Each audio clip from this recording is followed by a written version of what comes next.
What is something acceptable in men, but frowned upon in women?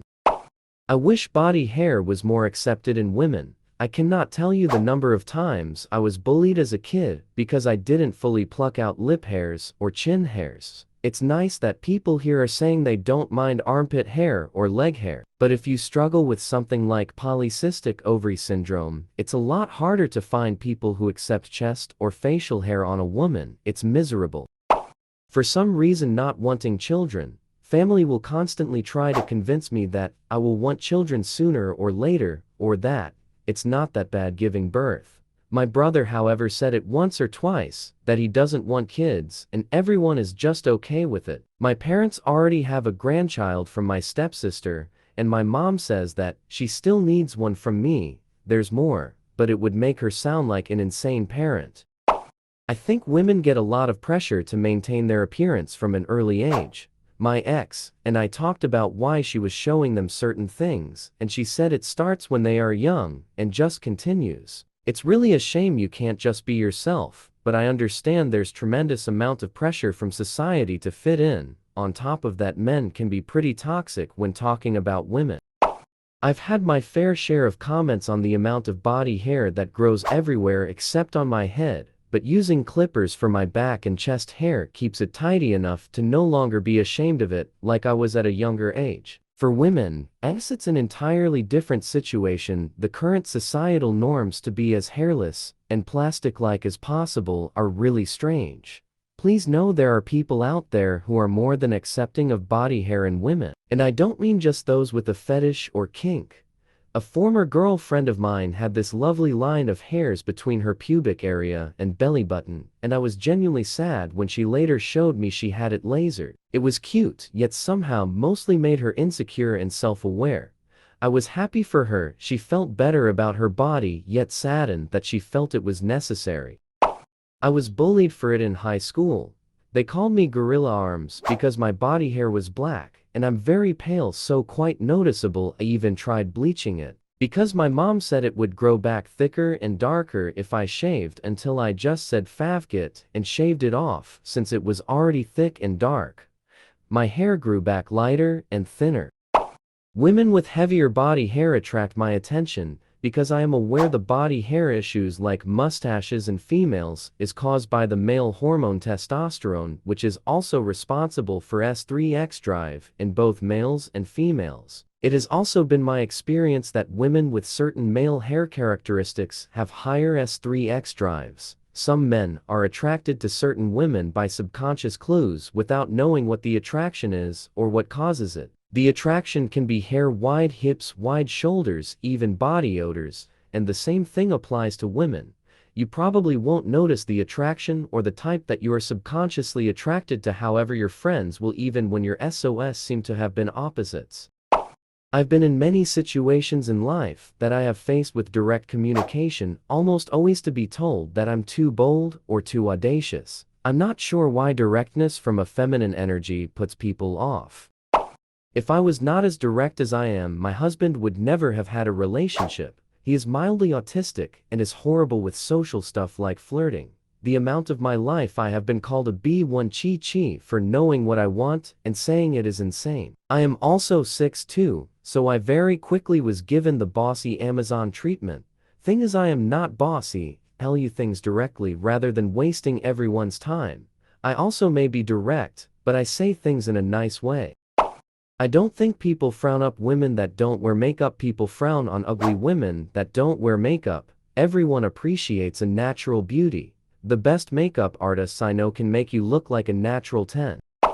No one tells an ugly man to go put on makeup, but when some women don't wear makeup, they get told they look sick or ugly. Plus, even if you are naturally beautiful, from my experience, people have this idea that makeup makes a woman look more grown up or mature. And a lot of jobs require women to wear makeup to look professional. Men don't have to follow as many cosmetic-related requirements that I know of. In an ideal world, people would only judge other people based on their merits and not by their looks, but that's not how the world works. There's a significant advantage in being attractive, and people constantly make subconscious decisions based on the attractiveness of the person, even if they don't realize it. women get to alleviate some of the disadvantages incurred due to being unattractive using makeup, however men are stuck with their looks. Most people are supportive, but the number of dudes who ask women, "Are you feeling okay?" when we don't wear makeup used to really get me down. Now that I'm older, it doesn't bother me as much. I know they don't mean to be hurtful, they just assume that makeup means lipstick and eyeshadow, not under eye concealer and brow gel. They don't realize what we look like without the no makeup look. I actually don't like makeup. I feel like it is a mask someone is hiding behind, and because of it, I constantly feel like I am being lied to. I find no makeup attractive, and think that it is better when someone is more concerned with who they are than how they look. And yes, I know what natural-looking makeup is. I can spot it easily. It does not look good. As I guy, and honestly say some women look absolutely beautiful even without makeup. I had a female friend who stayed over at my place for a few days. We used to go out for a morning ride on bike, and she would never wear makeup, and yet she would look absolutely stunning. Makeup matters much more to women than it ever matters to a guy. I really hate the double standard of men being seen as assertive and confident, but the same behavior from a woman is seen as aggressive. There is still a higher standard for moms, like cooking, cleaning, taking care of the kids, maintaining a job, and not looking like a mess at the same time. While many are glad the dad is even there at all, there is no participation award given to moms for actually showing up for their child. It's somewhat expected that a father might not be in the child's life, but very abnormal for a mom to even consider that. The stereotypes that women should biologically know how to nurture and care for kids, while men don't have that. So men often get a lot of leniency for things that would be unacceptable in the mom, like not knowing how to change a diaper, not watching the kids at all time, dirty house, forgetting to make lunch for them. A good example is the portrayal through media, a relatable family with a mom and dad. The mom is uptight and has 100 things on her plate. Doctor's appointments, their school plays, laundry, lunch, work, etc. And she's almost considered a villain. She is burnt out to the bone and has zero time for herself. Yet when the dad plays in the park or gets ice cream with his child, he gets the gold star, and she needs to just chill. A woman can also be entirely absent, and it's obviously the man's fault. He did something that caused her to need time away. If the woman isn't doing her job, then it's okay, because it's very stressful being a woman. And if the guy is pulling out all the stops to do everything possible, well, good. That's what's expected. What do you want? A cookie. But if they don't, then they're lazy deadbeats who are never there. I used to be judgmental like you until I faced some really painful adversities in my life, and some days I was just too tired to actually get dressed, so I would just throw on a clean pair of sweats and head out in a faded shirt. And I quickly learned that those people being judgmental about what somebody else wears in public do not do a good job of hiding that judgment. You have no idea what's going on in those strangers' lives. It's like the time I went to school in pajamas, accessorized, because it was the last clean change of clothes I had after staying by mom's side while she was in the ICU for 5 days. Found out really quickly who around me has basic empathy, and who doesn't. When I didn't show up in my typical level of dress, I understand judging somebody for being unhygienic. We're in shared spaces in public, and you need to have that basic level of consideration for others if you want people to be considerate towards you. But that's very different than being judgmental over some pajamas. I hope you never go through anything so difficult that you can't even spare the energy to dress up to your usual style, because nobody deserves to feel the sting of that kind of apathy when they're already going through enough as it is. And let's be real about this, oftentimes men's ineptitude on these matters is intentional. It's called weaponized incompetence. Gents, don't try to pretend that grocery shopping is hard when you're spending all day fixing complex machines or closing million-dollar deals. This one t's not hard, just try. You're not above it, and you're more than capable. A lot of young women literally cannot cook or clean for their life. Yet most guys my age are actually quite good at these things, mainly the cooking, because for the past 2 decades we've been told that we need to do better as men. Yup, I am 32, and the only one of my girlfriends who has never gotten Botox. Those companies made a genius marketing move when they started convincing women that Botox prevents wrinkles. The U-test person I know who has gotten it is 23. I don't know if this is a German thing, or just a thing in young women early 20s, but a lot of them go brainless nowadays, and I never heard any negative comments their way. I've been going brainless for the past 2 weeks, because it's winter in New York City and I've been wearing thick sweaters so I can get away with it, and it's amazing. I wish I could go brainless throughout the entire year, because I repeat it's amazing. Even doing laundry was more enjoyable, because I only had one bra in there.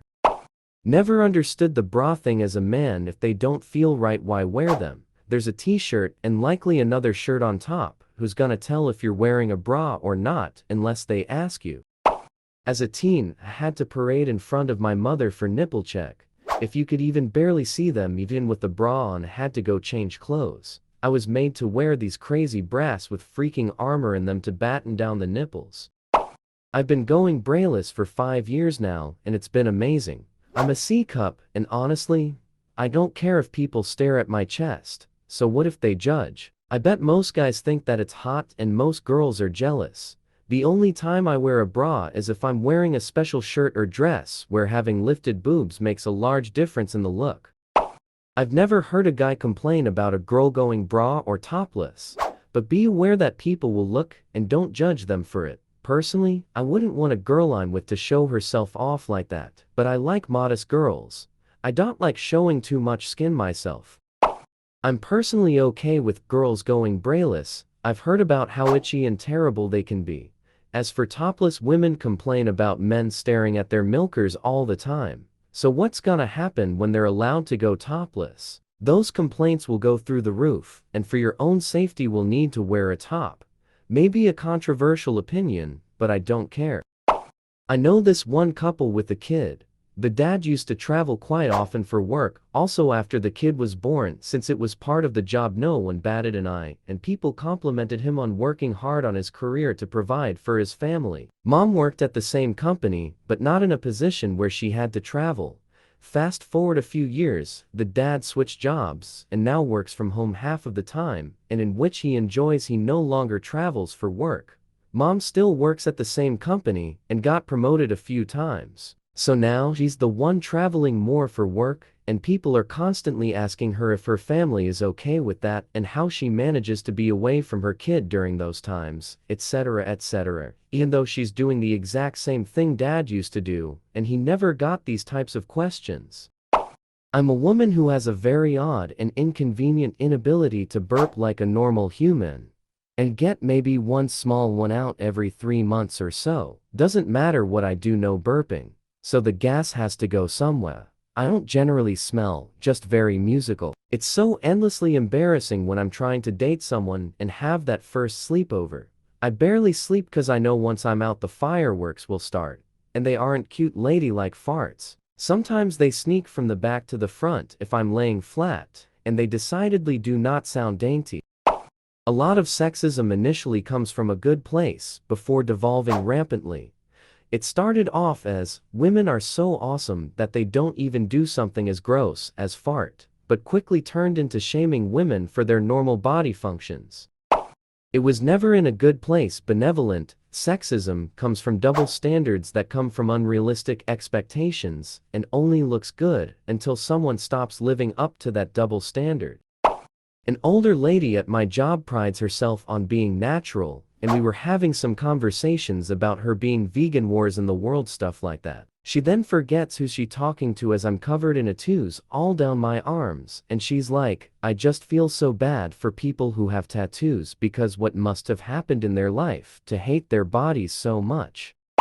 It's a well-known fact that tattoos are placed on one's body strategically to indicate their dock to potential dealers. If you are into heroin, it's usually left forearm or right bicep, one or the other, but not both. Meth is anything from the neck up. Crack is usually on the back somewhere and leads in a downward pattern towards one's anus, but crack is synonymous with crack cocaine when it comes to tattoos. If you are into psychedelics, a good third eye tattoo can get you many offers. I myself have a tattoo of a dolphin on my pelvis. It's symbolic of virility. I receive many bath salts daily as a result.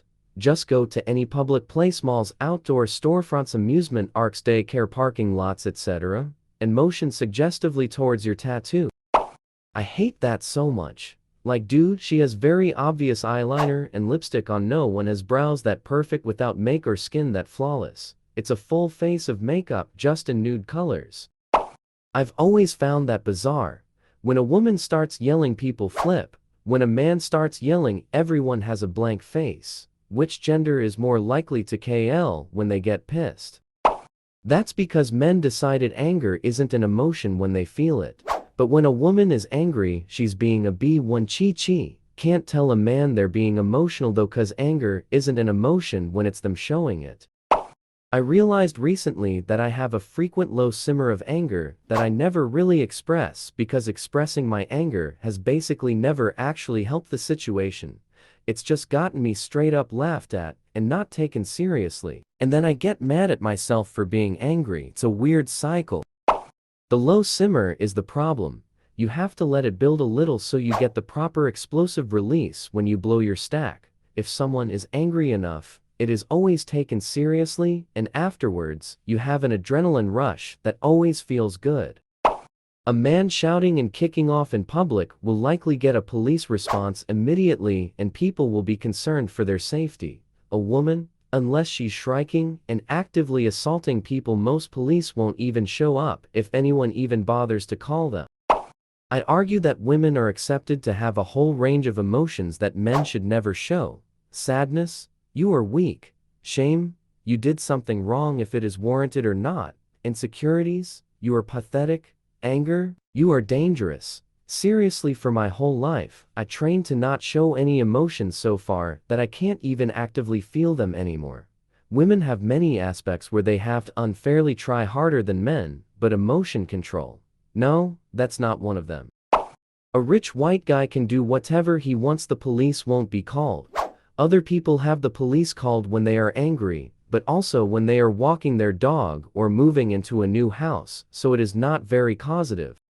I can't say shwanti without someone assuming that I'm so very angry and have to calm down, and also everything that I've said is invalid, because I'm angry. Meanwhile, women get to shout and scream and rant and rave and get in people's faces, and they're given a free pass because they have a pair of tits.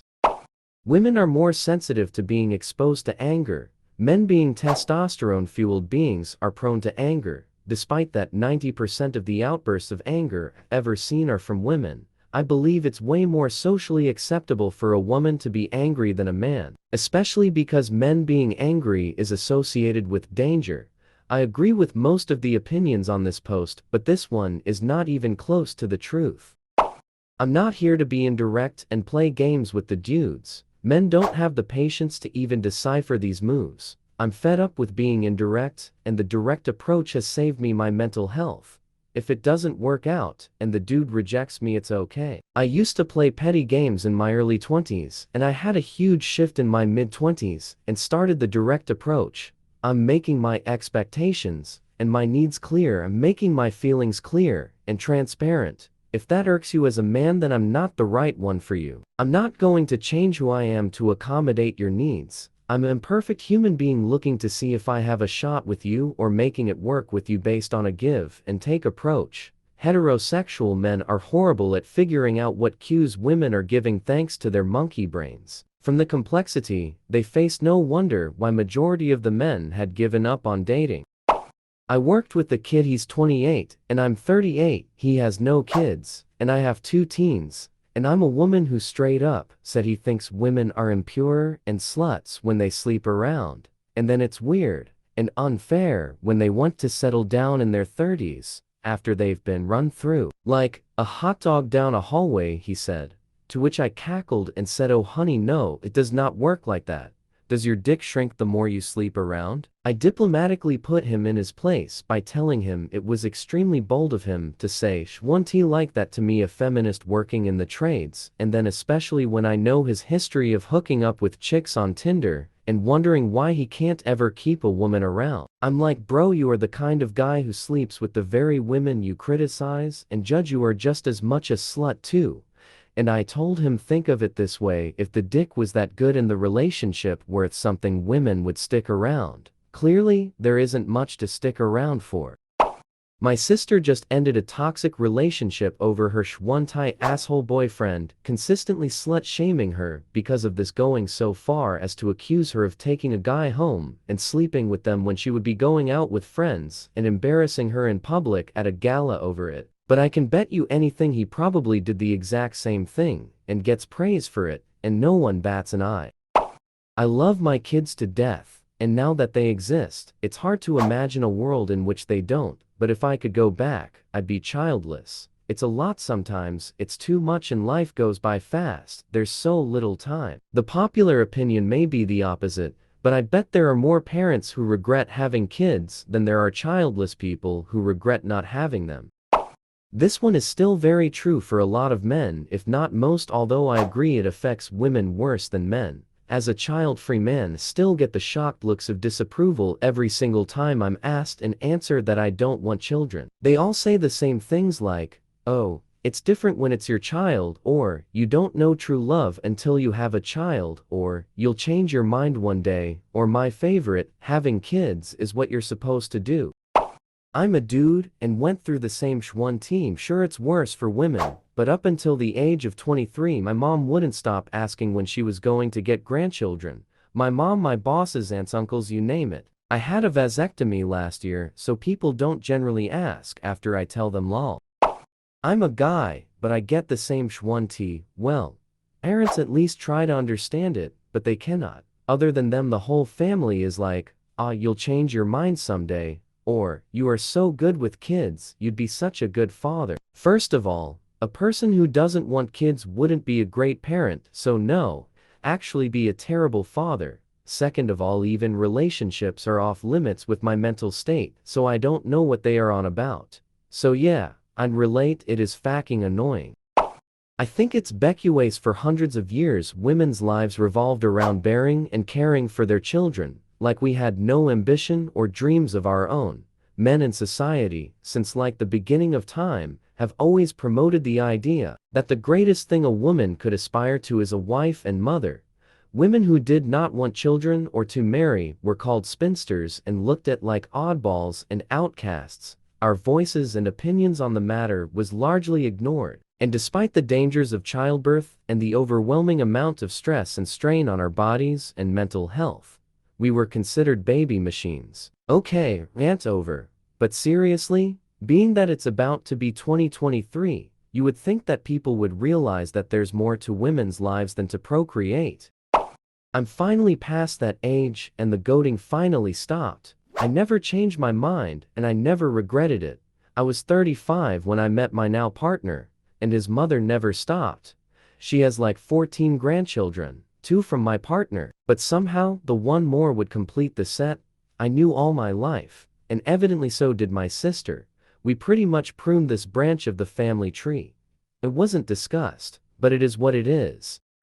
I'm 40 and I don't have children, and wherever I go, people ask me if I have them, and when I say I don't, they ground on me. I wanted children, and I couldn't have them, so I accepted it and built a happy life. My mom doesn't bother me with it cause she knows I can't, but society still thinks that just cause I'm a woman I have to have children.